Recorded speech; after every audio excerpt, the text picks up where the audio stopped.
My wife, Olivia, sent me a text message that was supposed to put my mind at ease. It read, "Don't stress, babe, it's just a harmless girl's getaway." But I knew better. I knew about Ryan. So I sent a reply that would change everything. "Hope you and Ryan have fun in Miami." Before her keycard could even touch the resort door, she was desperately calling me, frantically booking the next flight home. You're not going to believe how this all unraveled. Stay with us on Inspiration Seeker to hear the full story. And if you've ever felt that gut-wrenching knot of suspicion, hit that like button, subscribe so you don't miss what happens next, and let me know in the comments. Would you have done the same thing? To anyone looking in from the outside, our life was a carefully curated image of the American dream. Our home in the rolling hills of Austin, Texas, was a modern craftsman masterpiece with a perfectly manicured lawn and a two-car garage that housed our matching SUVs. We were Ethan and Olivia, the couple people pointed to at neighborhood barbecues, successful, attractive, the ones who seemed to have it all figured out. We had built this life brick by brick over 12 years of marriage, a fortress of stability and shared history. But lately, I'd begun to realize that the beautiful walls of our home were just that. Walls. And they were getting higher every day. The silence between us had started as a comfortable quiet, the kind shared between two people who know each other inside and out. But over the last year, it had morphed into something else entirely. It was a hollow, echoing void that we filled with noise. We talked, but we didn't communicate. Our conversations were transactional, a sterile exchange of information about bills that needed paying, groceries that needed buying, or whose turn it was to take out the recycling. The warmth had been replaced by a chilling efficiency. I'd ask her about her day at the marketing firm, and she'd give me a polished two-sentence summary that felt like it was copied from a press release. The vibrant, passionate woman I had married was becoming a stranger who just happened to share my address. The real shift, the one that planted the first seed of genuine dread in my gut, revolved around her phone.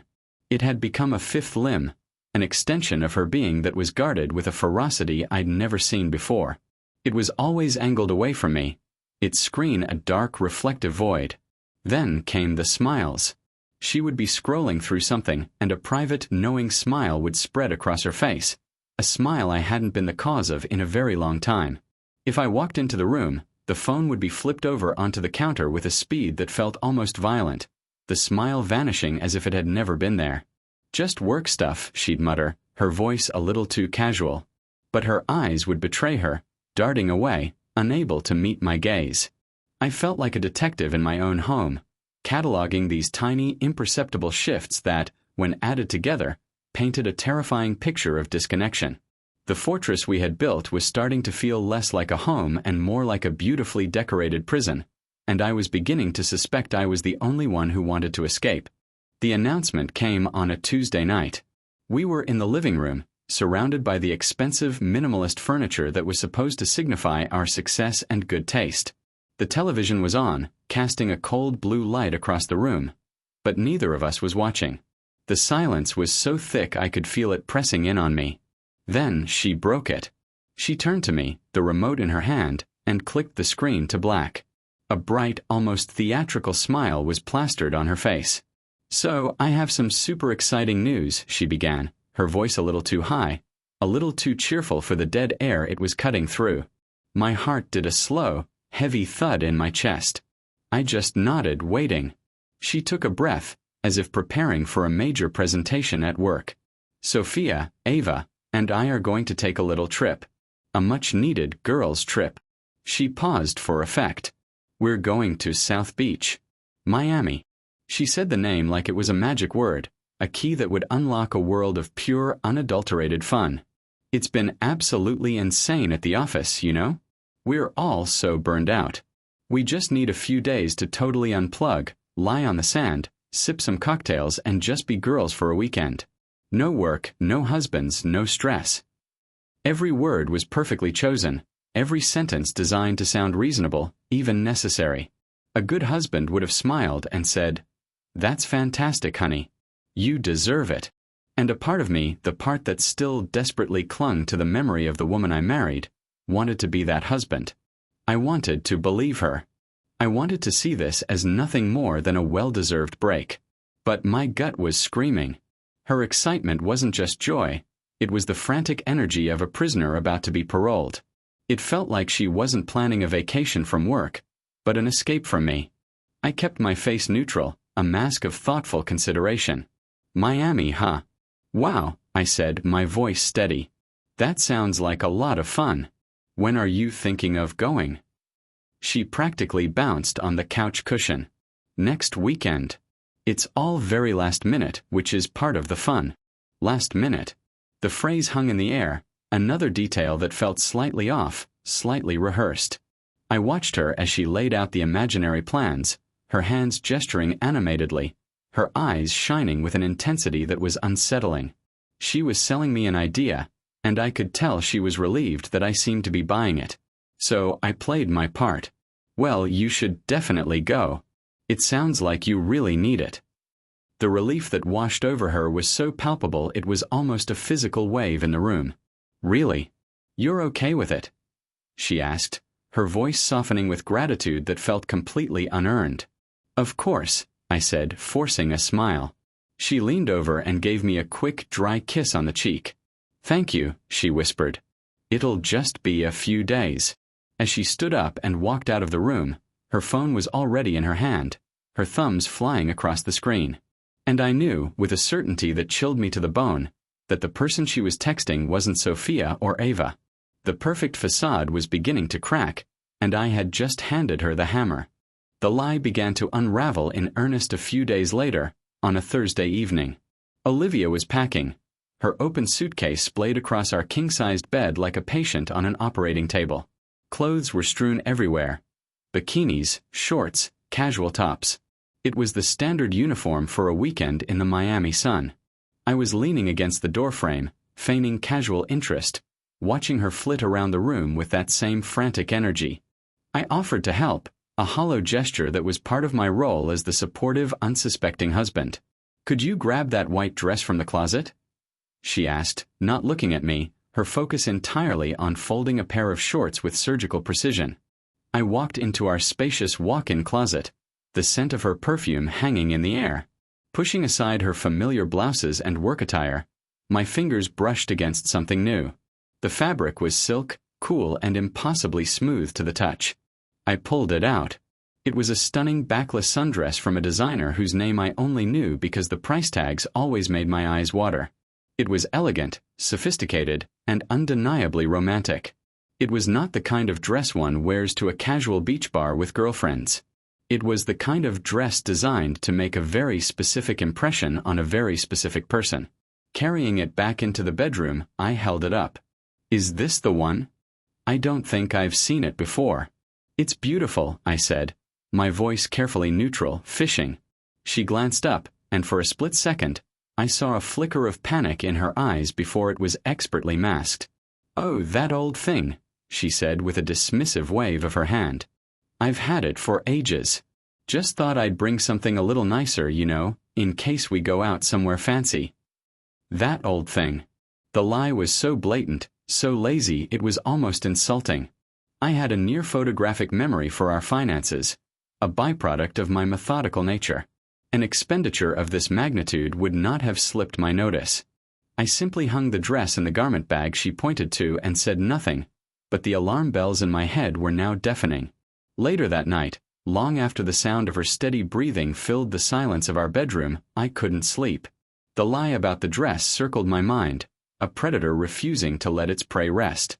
I slipped out of bed, went downstairs to my office, and sat in the cold glow of my computer monitor. My hands trembled slightly as I typed in the password to our joint credit card account. My heart hammered against my ribs as the recent transactions loaded onto the screen. And there it was. A charge from last Tuesday at a high-end boutique I knew she loved. The amount matched the dress perfectly. She hadn't had it for ages. She had bought it just 6 days ago. But that wasn't what made the air leave my lungs. It was the charge directly beneath it, posted on the same day. It was a reservation fee, a deposit for a table for two. The name of the establishment made my blood run cold. Cielo, an exclusive rooftop restaurant in South Beach famous for its candlelit dinners and breathtaking ocean views. It was consistently voted one of the most romantic spots in the entire country. It was not a place you went with the girls. It was a place you took a lover. The screen blurred in front of my eyes. The knot of suspicion in my stomach had tightened into a block of ice. This wasn't just a red flag. It was a screaming crimson siren. The perfect facade hadn't just cracked. A chunk of the foundation had just been blown away. The weight of the restaurant reservation was too heavy to carry alone. By Friday afternoon, I felt like a ghost haunting my own life, my mind replaying every suspicious detail on a torturous loop. I needed a sanity check. I needed to hear someone else say I was crazy, that I was connecting dots that weren't there. So I called my best friend Mike. We'd known each other since college, and he was the most pragmatic, level-headed person I knew. We met at a nondescript sports bar downtown, the kind of place with dark wood and the constant low murmur of a baseball game on TV. It felt a world away from the pristine, silent tension of my home. I laid it all out for him. The secret smiles at her phone. The sudden, overly enthusiastic announcement of the girls' trip. The brand new, ridiculously expensive dress she lied about. And the final damning piece of evidence. The reservation for two at a restaurant practically built for marriage proposals. As I spoke, I could hear the desperation in my own voice. I sounded like a man on the edge, a paranoid husband spiraling into delusion. Am I losing my mind, Mike? I finished, staring down into my beer. Tell me I'm insane. Mike listened patiently, his expression serious. He took a long sip of his drink before answering. Look, man, he started, his voice calm and measured. It sounds bad. I'm not going to lie. It sounds really bad. He leaned forward, lowering his voice. But you have to be 100% certain before you do anything. You're talking about detonating a 12-year marriage. Are you absolutely sure there isn't some other explanation? Maybe the reservation is a surprise for a friend's engagement? Maybe the dress was a gift? You go in there with guns blazing based on a credit card statement, and if you're wrong, there's no coming back from that. He was right, of course. His logic was a cold, unwelcome splash of water on my fiery paranoia. I needed concrete, undeniable proof. A lie so direct it couldn't be spun or explained away. I left the bar feeling even more conflicted than before. On the way home, I stopped at the grocery store to pick up a few things, hoping the mundane task would clear my head. I was standing in the produce section, staring blankly at a wall of avocados, when I heard my name. Ethan. Hey. I turned. It was James, Sophia's husband. He was a friendly guy, a fellow member of the Suburban Husband Club. We exchanged the usual pleasantries about work and the weather. Then, with my heart pounding in my chest, I saw my opening. I decided to test the lie. So, Olivia's really looking forward to Miami this weekend, I said casually, trying to keep my voice light. She's so excited to catch up with Sophia. James's brow furrowed in confusion. He let out a small, puzzled laugh. Miami. I think you've got your wires crossed, buddy. My blood went cold. The fluorescent lights of the grocery store suddenly seemed blindingly bright, and the cheerful pop music playing over the speakers felt mocking. Sophia's not going to Miami, he continued, completely oblivious to the world that was crumbling around me. She's dreading this weekend. We're flying to Chicago for her family reunion. Has been on the calendar for 6 months.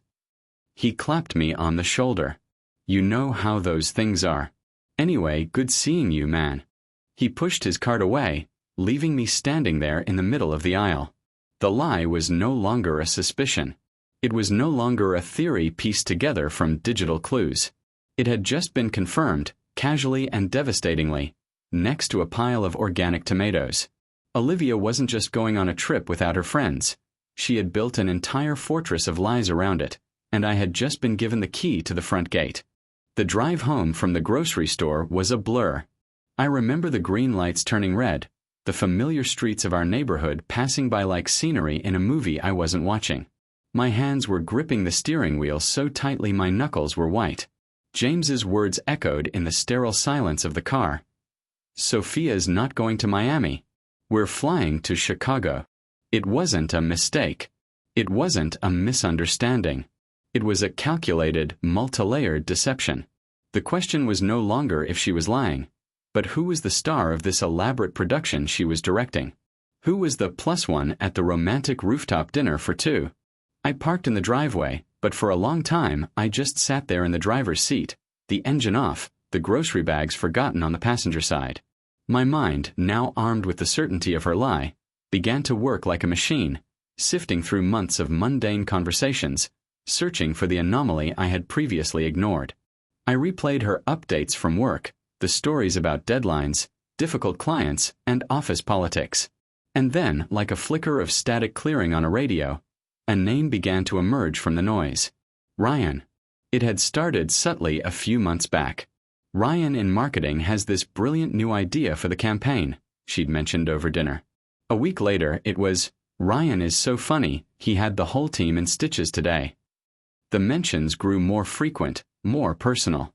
Ryan and I were totally in sync on the presentation, or Ryan actually gets what I'm trying to do. At the time, I had registered it as nothing more than the name of a new work friend, a harmless office ally. But now, hearing his name in the archive of my memory, it sounded different. Each mention was a breadcrumb, a clue I had been too blind, or perhaps too trusting to see. She never said, the marketing team thinks. It was always, Ryan thinks. He wasn't just a colleague. She had elevated him to a singular presence in her professional life. With a cold sense of purpose, I finally went inside. The house was empty and quiet, a silent monument to the life I thought we had. I went straight to my office, leaving the groceries to melt on the kitchen counter. I sat down and opened my laptop. My fingers hovered over the keyboard. This felt like a sacred line to cross, a violation of the trust that I now knew was already broken. With a deep breath, I navigated to the social media page for Olivia's company. They had recently held a large regional conference in Dallas. Publicly, it was a celebration of their quarterly success, and the company had posted dozens of photos online. I scrolled through the album. There were the requisite shots of executives shaking hands, speakers at podiums, and large groups smiling awkwardly for the camera. My heart pounded a dull, rhythmic beat against my ribs. I scrolled and scrolled, my eyes scanning every face in every photo. And then I found it. It wasn't a primary photo. It was in the background of a shot focused on someone else accepting an award. But there, off to the side, near a dimly lit cocktail bar, were Olivia and Ryan. They were in their own world, completely oblivious to the camera. His back was partially to the lens, but Olivia was in clear view. She was laughing, her head tilted back in a way I hadn't seen in years, a look of pure, unguarded joy on her face. Her hand was resting on his forearm, and his body was angled towards hers, creating an intimate space that excluded everyone else around them. It was a single, stolen moment, a candid frame that told a more honest story than any of the posed photos in the album. The laugh she shared with him wasn't just professional camaraderie. It was intimate. It was personal. It was the laugh she used to share with me. The final had been connected, and the picture it completed was one of utter and absolute betrayal. I now had a name and a face for my wife's ghost. The image of Olivia's laugh, that stolen, intimate moment with Ryan, was seared into my brain. It was damning, but a photograph could be twisted. She could claim I was misinterpreting it, that it was an innocent moment taken out of context. My methodical mind, the part of me that architected complex software systems, demanded more. I needed irrefutable data. I needed their words. An affair isn't built on a single glance. It's constructed with 1,000 secret conversations, and in this day and age, those conversations almost always leave a digital footprint. Her phone was a fortress I couldn't breach, but then I remembered the forgotten relic of our shared life, the tablet. It sat on the kitchen counter, perpetually plugged in, used for nothing more than looking up recipes or streaming shows while we cooked in a silence that I now understood was full of lies. It was a communal device, its security lax, its history an open book. My hands felt strangely steady as I picked it up and carried it back to the cold solitude of my office. I sat down, the tablet screen lighting up my face, and opened the email application. It was logged into her personal account. My heart hammered against my ribs, a frantic drumbeat in the dead quiet of the house. I scanned the inbox. Nothing. It was a pristine collection of junk mail, store promotions, and notifications. Of course, she would have cleared anything incriminating from the main inbox. But people get careless. They think that hitting delete is the same as erasing something from existence. On a desperate hunch, I navigated to the one folder people always forget, the trash. And my world ended. The folder wasn't empty. There, nestled among the deleted shopping confirmations and old newsletters, was an email chain. The subject line was innocuous: Q3 marketing projections. But the most recent sender was Ryan. With a trembling finger, I opened the thread. The first few emails were exactly what they claimed to be: professional, full of corporate jargon and attachments. But as I scrolled down, the tone began to shift. The professional wall crumbled, brick by brick. A discussion about spreadsheets bled into a joke about their boss. The joke turned into a flirty comment about how much fun they had at the Dallas conference. Ryan wrote, "I'm still thinking about that laugh. It could power the whole city." Olivia replied, "Only you can make me laugh like that." I kept scrolling, a sick, voyeuristic compulsion forcing me downward. I was reading a script to a play I never knew I was a part of. They were planning the trip right there, in a chain of deleted messages. "My girls' trip is officially a go," she had written. "Flights are booked. Austin to Miami, landing at 2 p.m. Saturday." Ryan's reply came minutes later, a screenshot of his own itinerary attached. "Perfect. My flight from Houston lands at 2:15. I'll meet you at baggage claim. No one will ever know. Can't wait to have you all to myself, away from all the noise." He was the noise. I was the noise. Our entire life together was the noise she was escaping. They talked about the hotel, the rooftop restaurant, my discovery on the credit card statement, and the things they would do. The language was charged with a breathless anticipation that made me physically ill. Every word was a dagger, twisting in a wound I never knew I had. I read the entire chain from start to finish, and then I read it again. The betrayal was no longer a phantom haunting the corners of my mind. It was here in black and white, in pixels and data. It was real. I closed the tablet and placed it on the desk. The storm of rage, grief, and confusion that had been raging inside me for days suddenly went still. A profound and terrifying calm washed over me. The pain was still there, a dense, cold star in the center of my chest, but the panic was gone. I had the truth. I had the undeniable, irrefutable proof. And in that cold, quiet office, with the evidence of my wife's secret life glowing on the screen in front of me, I stopped thinking about saving my marriage and started thinking about how I was going to end the lie. For a long time, I just sat there in the dark, the damning glow of the tablet screen having long since timed out. The emotional hurricane that had been tearing me apart for days, the confusion, the grief, the white-hot rage, had finally passed. What was left in its wake wasn't peace. It was something far colder, far more dangerous. A profound and absolute clarity. The chaotic pieces of my shattered marriage lay all around me, and in the eerie calm, I could suddenly see exactly how they fit together. I was an architect after all. My entire career was built on seeing a structure in the midst of chaos, and now I could see the blueprint for this tragedy with perfect precision. My first instinct, the raw, primal urge, was to storm upstairs, slam the tablet down on the bed, and watch the life drain from her face as she read her own treacherous words. I imagined the confrontation, the shouting, the inevitable cascade of pathetic excuses and tearful denials. But the more I pictured that scene, the more I realized how unsatisfying it would be. It would be a messy, emotional explosion. It would give her an arena to perform in, a chance to twist the narrative, to accuse me of violating her privacy, to somehow paint herself as the victim of my suspicion. It would be a war of words, and after 12 years, I knew she was a master of that terrain. She could talk her way around anything. No, that wasn't what I wanted. I didn't want a screaming match. I didn't want a forced, tear-soaked confession extracted under duress. I wanted something cleaner. I wanted the truth to come from her, not because I had caught her, but because she had no other choice. I wanted to strip her of every last lie until only the ugly, undeniable reality remained. I didn't want her to confess. I wanted her to surrender. The plan that began to form in my mind wasn't born of hot-blooded rage. It was cold, logical, and precise like a piece of code. It was elegant in its brutal simplicity. I would let her go. I would let her play out her entire fantasy. I would watch her finish packing her bags, a mix of beachwear and that one special dress. I would drive her to the airport, kiss her goodbye at the curb, and wish her a fun girls' trip. I would let her get on that plane, giddy with the thrill of her successful deception. I would let her fly across the country, meet him at baggage claim, and share that first triumphant look that says, "We did it. We got away with it."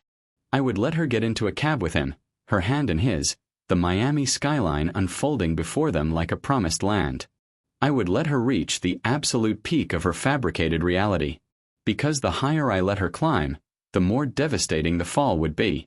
The next 24 hours were an exercise in superhuman restraint. I was an actor playing the role of myself.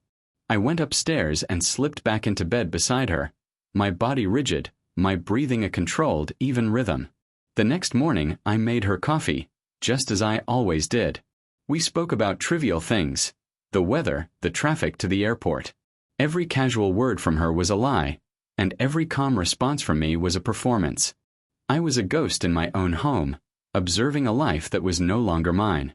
When I hugged her goodbye at the passenger drop-off, the casual intimacy of the gesture was so grotesque it almost made me sick. "Have an amazing time," I said, my voice a perfect imitation of a loving husband. "I'll miss you." She smiled, a bright, relieved smile. "I'll miss you too," she lied. As she walked away, pulling her suitcase behind her, she never once looked back. And I stood there, watching her disappear into the crowd, not as a heartbroken victim, but as a predator who had just released his prey, knowing exactly where the trap was set. All I had to do now was wait for the perfect moment to spring it. The drive back from the airport was the calmest I had felt in days. The quiet hum of the engine was the only sound. There was no internal debate, no agonizing over what-ifs.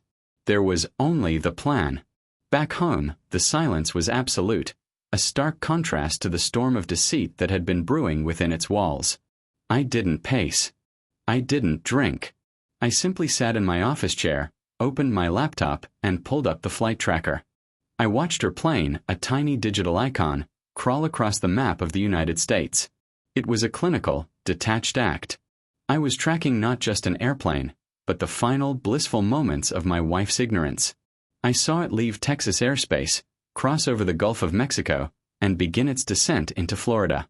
I knew the exact moment her wheels touched the runway in Miami. From there, my timing had to be perfect. I gave it 45 minutes. Enough time for her to deplane, navigate the terminal, and find Ryan at the baggage claim.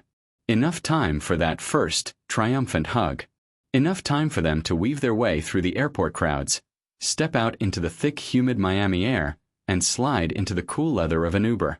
I pictured the scene with cinematic clarity, the city lights just beginning to glitter against the twilight sky, the low thrum of Latin music from a passing car, the feeling of his hand closing over hers in the back seat. I had to let them reach that peak. They had to be fully immersed in their victory, believing themselves to be the smartest people in the world. Right on cue, as if she were following my script, my phone buzzed on the desk beside me. It was her. The screen lit up with the text message I had been waiting for. Landed safely. So excited for some sun. Don't stress, babe, it's just a harmless girl's getaway. Love you. The audacity of it was breathtaking. The casual love you at the end was the final, perfect flourish of her betrayal. I stared at the message, not with anger, but with a kind of grim satisfaction. This was the trigger. She had just handed me the loaded gun. My fingers were steady as I typed my reply. I considered adding more, twisting the knife with details from her emails, but I resisted. The plan's power was in its minimalism. It needed to be a single, clean shot. I reread the words on my screen one last time. They were perfect. I hit send. The message was, "Glad you're safe. Hope you and Ryan have fun in Miami." And then I waited. For about 60 seconds, there was nothing. A profound digital silence that stretched across 1,000 miles. I could almost feel the moment the message was delivered, the vibration of her phone in her hand in that Uber. I could see the light from the screen illuminating her confused expression, then the dawning, sickening horror as she read the two names in the same sentence, her husband and her lover. Then the deluge began. My phone started ringing, her name flashing on the screen. The call was frantic, desperate. I watched it ring until it went to voicemail. 10 seconds later, it rang again. And again. And again. A string of missed calls began to stack up on my screen, each one a testament to the bomb I had just detonated in her life. I didn't answer. I didn't have to. I just sat back in my chair in the quiet, dark house, listening to the frantic buzzing of the phone on the desk. The power had shifted. The game was over. And she knew, with every unanswered call, that she had lost. In my mind's eye, I can see the scene as clearly as if I were a ghost sitting in the back of that Uber with them. The windows are down, and the warm, salty air of Miami is rushing in, filled with the scent of the ocean and the distant sound of music. Olivia is leaning against Ryan, her head on his shoulder. The giddy relief of having successfully pulled off their deception is a palpable energy between them. They are invincible. They are free. She's just sent me her alibi, the final lie to secure her freedom, and is likely showing Ryan the screen with a triumphant little smirk. See? He has no idea, she's probably whispering. And then, her phone vibrates in her hand. A new message. She would have opened it without a second thought, expecting a simple, loving reply from me. "Miss you too, have fun," is what she was expecting. But that is not what she got. I picture her eyes scanning the words. First, there would be confusion, a momentary cognitive dissonance as her brain tries to process the impossible. My name. His name. In the same sentence. Then, the ice-cold dread would hit her. It would start in her stomach and spread through her veins, a paralyzing shock that would make the warm Miami air feel frigid. The color would drain from her face, leaving her with a pale, ashen mask of horror. Her hand, which moments before was resting so comfortably in his, would go limp and cold. "What is it? What's wrong?" Ryan would ask, his voice still light with the thrill of their getaway. He would have noticed the shift immediately. The way her body went rigid, the way her breath hitched in her throat. But she wouldn't be able to answer. Her world had just imploded. The carefully constructed fantasy they had spent weeks building had been leveled by a single 10-word text message. All she could do was stare at the screen, at the two sentences that had just become the executioner's order for her secret life. Then the panic would take over. Her thumb, trembling, would stab at my contact photo. Her first call would be a desperate, reflexive act, a need to hear my voice, to gauge the extent of the damage. I see her pressing the phone to her ear, listening to the hollow, mocking sound of it ringing in our silent, empty house 1,000 miles away. 1 ring. 2 rings. 3. Then the click of the voicemail. The hope in her eyes would curdle into pure terror. "He's not answering," she'd whisper, her voice tight with disbelief.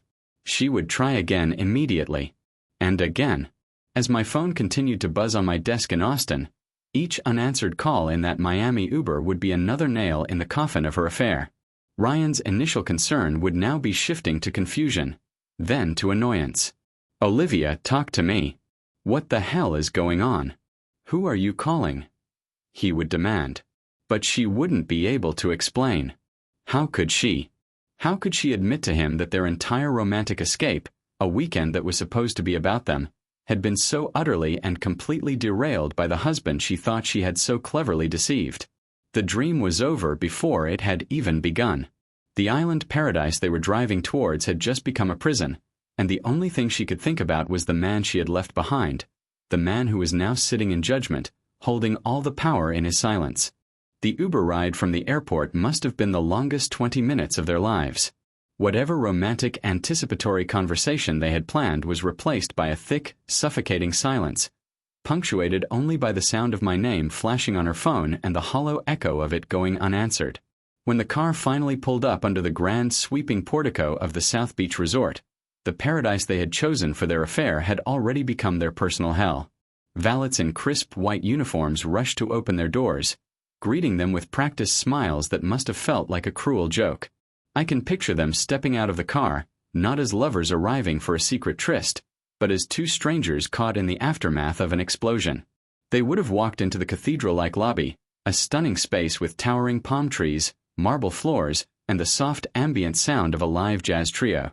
The air would have been thick with the scent of expensive perfume and tropical flowers. To their left, couples would be laughing over cocktails at a chic sunken bar. To their right, a line of happy, sun-kissed guests would be checking in, their faces alight with the promise of vacation. For Olivia, this symphony of leisure and luxury must have been a discordant nightmare. This is where Ryan's patience would have finally shattered. He wasn't just a prop in her marital drama. He was a man who had flown across the country, expecting a weekend of passion, only to be dragged into a crisis he didn't create. "Olivia, that's it," I can hear him saying, his voice a low, angry hiss as he grabs her arm, pulling her away from the main thoroughfare of the lobby. "You have to tell me what is going on right now. What did that text mean? How does he know my name?" But Olivia wouldn't have had any answers for him. Her mind would be a whirlwind of pure, adrenaline-fueled panic. Her focus wasn't on Ryan. He was already fading into the background, a casualty of a war he hadn't even known he was fighting. Her entire universe had contracted to a single point of terror. Me. What did I know? How long had I known? What was I going to do? The veneer of the confident, sophisticated marketing executive had been completely stripped away, leaving behind a terrified woman on the verge of total collapse. She would have likely just shaken her head, tears streaming down her face, muttering, "I have to go home. I have to go home right now." And that would have been the final straw for him. The realization would have hit him with the force of a physical blow. The weekend was over. He was not her great escape. He was just a symptom of her broken marriage, and he had been caught in the crossfire. His anger and embarrassment would have been immense. "Are you serious?" He'd spit out, stepping back from her. "You dragged me all the way here for this? So you can fall apart in a hotel lobby because your husband sent you a text message?" Ignoring him, she would have pulled out her phone, her hands shaking so violently she could barely operate the screen. But this time, she wasn't calling me. She was frantically navigating an airline app. Surrounded by people excitedly beginning their vacations, my wife, Olivia, stood in the opulent lobby of the resort she was supposed to be checking into with her lover, and desperately booked a one-way ticket on the next red-eye flight back to Austin. She didn't even give Ryan a second glance. The affair had ended before her head had even hit a hotel pillow. She would have turned, her designer dress now feeling like a costume from a play that had been canceled, and walked away from him, leaving him standing there alone, a stunned and humiliated monument to their failed escape. I tracked her return flight with the same detached precision as I had her departure. I watched the tiny icon crawl back across the digital map, a humiliating retreat from a battle she had already lost. I knew the moment her plane touched down in Austin, well after midnight. I knew how long it would take for her to deplane, to walk the long, empty concourse, and to take another lonely cab ride, this one shrouded in shame instead of anticipation. I didn't turn on the lights. I simply sat in my favorite armchair in the living room, a silent sentinel in the darkness, and waited. The house was so quiet I could hear the hum of the refrigerator in the kitchen, a mundane sound in a home that was about to become a war zone. Around 4 a.m., I heard the faint click of a car door outside, followed by the soft crunch of tires in the driveway. A few moments later, a key scraped against the lock. It was a fumbling, uncertain sound, not the confident way she usually opened the door. The door swung open, casting a long rectangular slash of pale moonlight onto the dark hardwood floor. And then she was there, framed in the doorway like a ghost. She looked completely undone. The glamorous Miami dress was rumpled and creased, a sad, wrinkled costume from a failed performance. Her hair was a mess, and her face was pale and puffy. Black streaks of mascara tracked down her cheeks like war paint that had been ruined by a rainstorm of tears. She stepped inside, her expensive heels clicking once on the floor before she seemed to think better of it, towing them off clumsily by the door. She didn't see me at first. She closed the door behind her, plunging the entryway back into near-total darkness. The silence that met her was absolute, a heavy, suffocating blanket. It was far more terrifying than the screaming match she had likely spent the entire flight bracing herself for. "Ethan," she called out, her voice a raw, broken whisper. It was swallowed by the cavernous quiet of the house. I didn't answer immediately. I let the silence stretch, letting it press in on her, forcing her to feel the full weight of the empty space between us. Then I reached over and switched on a single low-wattage lamp on the table beside me. The soft, golden light bloomed in the corner, illuminating me in the armchair but leaving her mostly in the shadows. Her eyes widened as they adjusted, and she let out a small, sharp gasp when she finally saw me, sitting there watching her. This was the moment of reckoning. She took a hesitant step forward, her arms wrapped around herself as if she were physically trying to hold her crumbling world together. The excuses began to spill out, weak and pathetic, the line she had no doubt rehearsed 100 times on the flight home. "Ethan, please. It's not what you think," she started, her voice cracking. "Nothing happened. I swear. I can explain everything." I said nothing. I just sat there, my expression unreadable, my gaze steady. I didn't give her the fight she wanted, the emotional outburst she could have used to deflect and defend. I gave her nothing. I became a mirror, reflecting her own shame back at her. Her words, once so powerful and persuasive, simply hung in the dead air between us and then vanished, utterly powerless against my silence. She stopped, her explanation trailing off as she realized it was useless. There would be no debate. There would be no argument. There was only the cold, hard truth, and I was its silent gatekeeper. The standoff was over. The surrender had begun. Her voice faltered and died in the oppressive silence. She stood there in the shadows, a defendant awaiting a verdict that had already been decided. The confident, articulate woman who could command a boardroom and charm a client was gone. In her place was a raw, exposed nerve. She tried one last time, her voice pleading. "Ethan, please just say something. Yell at me. Scream. Anything is better than this." I still didn't speak. Instead, I slowly leaned forward and picked up a small stack of papers from the table beside my chair. In the dim lamplight, she wouldn't have been able to see what they were, but the deliberate, methodical nature of the action seemed to terrify her more than any shout could have. I stood up from the armchair, my movements calm and unhurried, and walked the few paces that separated us. I didn't hand the papers to her. I simply placed them on the entryway table under the soft glow of the lamp. Then I stepped back into the shadows, leaving the evidence illuminated for her to see. She hesitated, then took a shaky step forward and looked down. It was the email chain. All of it. I had printed every single word, from the Q3 marketing projections to "I can't wait to have you all to myself." I had highlighted certain phrases in yellow, her talk of the girls' trip, his excitement about their escape, their plans for the rooftop dinner. It was a complete, undeniable transcript of her betrayal, rendered in cold black ink. A sound escaped her lips, a choked, guttural sob that was part grief, part horror. Her knees seemed to buckle, and she gripped the edge of the table to keep herself upright. The sight of her own words, stripped of their digital secrecy and laid bare in the physical world, was the final killing blow. There was nowhere left to hide. The fortress of lies she had so carefully constructed had been reduced to a pile of paper on a hallway table. And then she broke. The dam of composure, denial, and self-preservation shattered into a million pieces.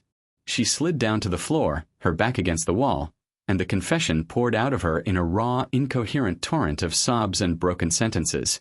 It wasn't a neat, tidy explanation. It was the ugly, messy truth. She confessed it all.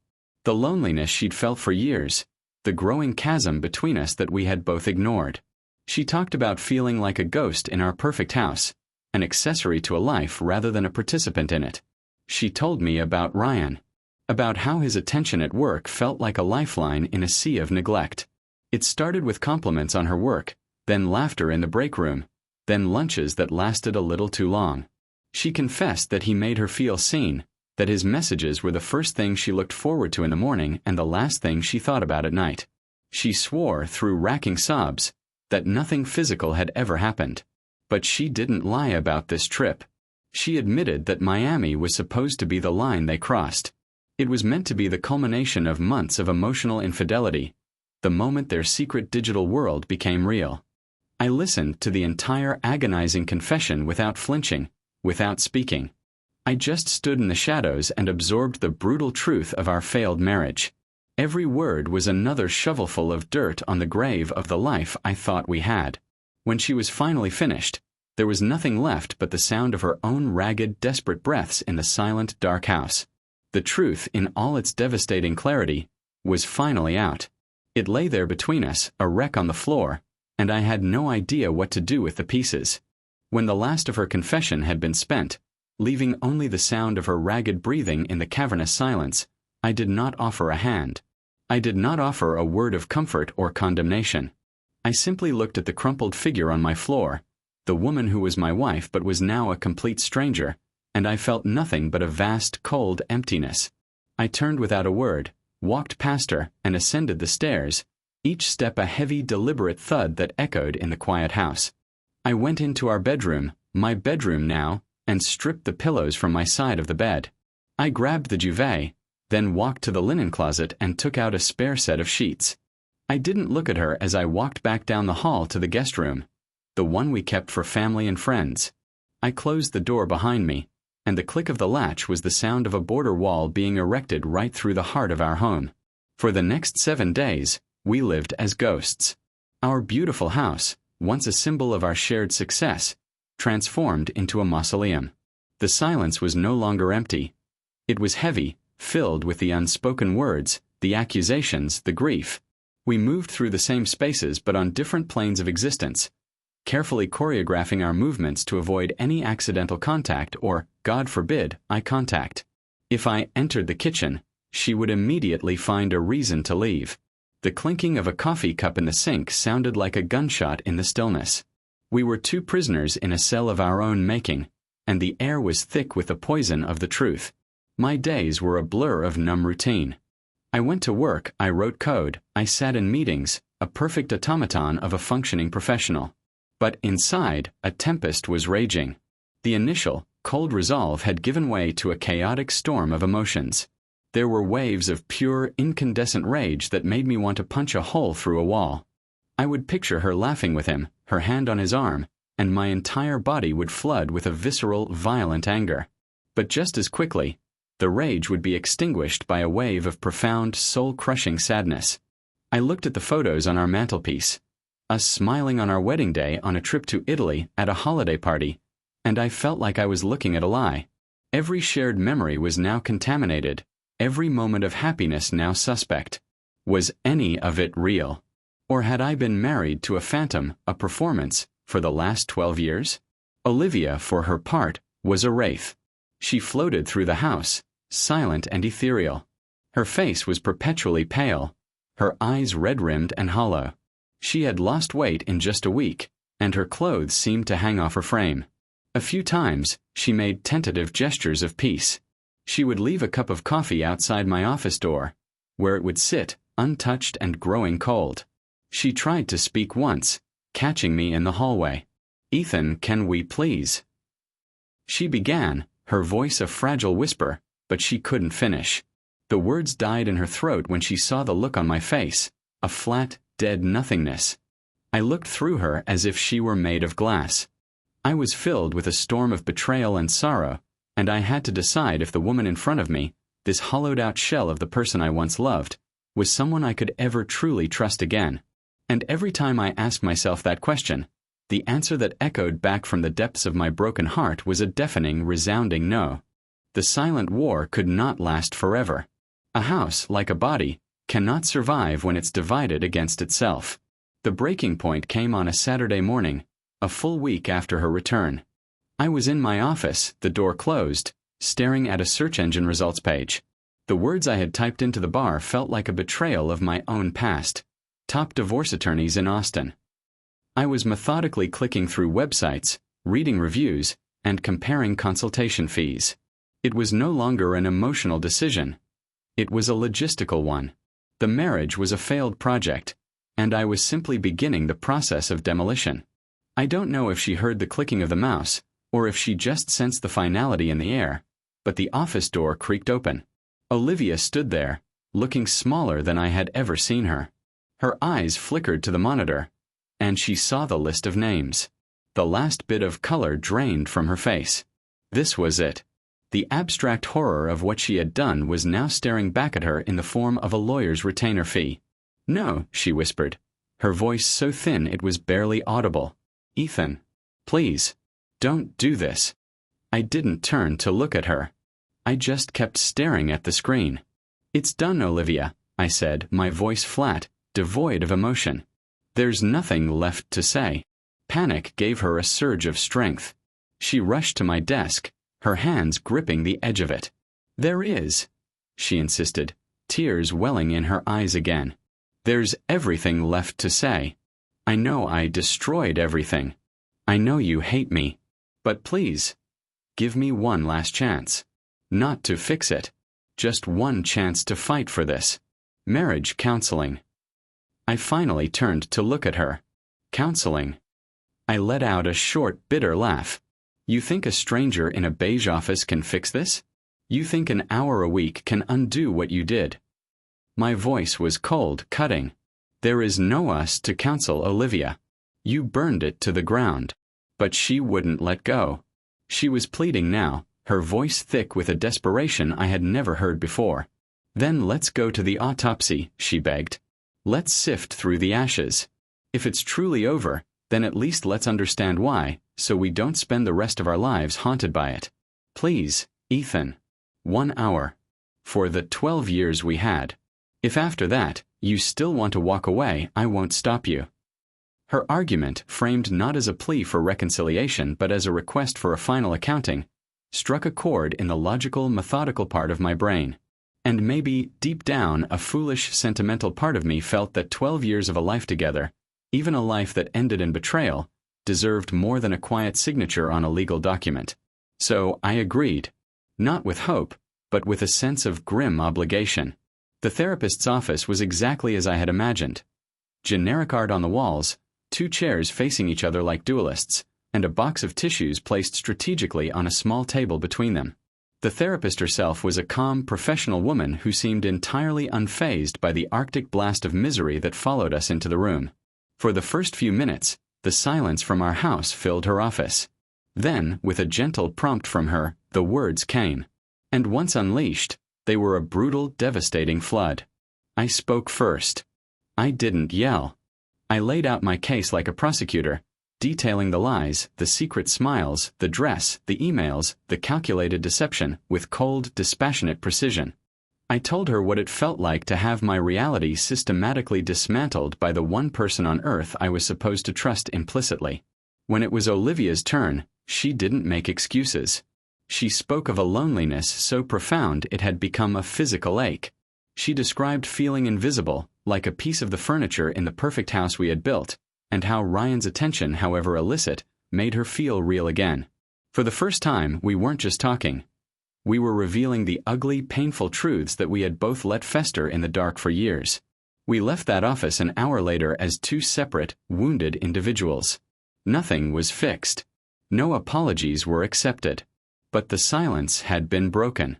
The truth was finally on the table, a mangled, ugly thing, and we had no idea if it could ever be put back together. The therapy sessions became our new, agonizing routine.